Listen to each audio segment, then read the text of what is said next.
पांचवा में 5 बेर फेल भइनी, नहीं कोइनी पढ़ाई खाली खेल कोइनी। माई हो हम तो पांचवा में 5 बेर फेल भइनी, नहीं कोइनी पढ़ाई खाली खेल कोइनी। बीड़ा वाली हमारा के आशीर्वाद दीजिए, सेट हो गलाई कोई को काम कीजिए। बीड़ा वाली मैया को नाम कीजिए, हाँ बीड़ा वाली मैया को नाम कीजिए। सही कहत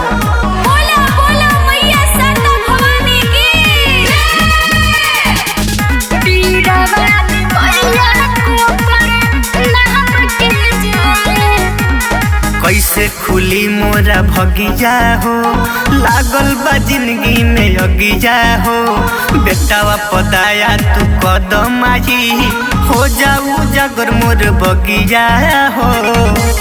माई हो माई के नजर जे करा को सुन पड़ जाला हो, ओकर झंडा पूरा दुनिया में लहर जाला हो। माई के आरती देखा के स्वागतम कीजिए, सेट हो गलाई कोई को काम कीजिए। बीड़ा वाली मैया को नाम कीजिए, हो बीड़ा वाली मैया को नाम कीजिए। खुशबू रिकॉर्डिंग स्टूडियो कहला बिशनपुरा बाजार, मिक्स बाय इमाम बाबू। बीड़ा वाली मैया को नाम कीजिए। गौआ जवार सभे हंसता, अखिया से लोर बरसता। हमरा के लोगवा ताना मारे, केहू न लगे सटता, केहू न लगे सटता।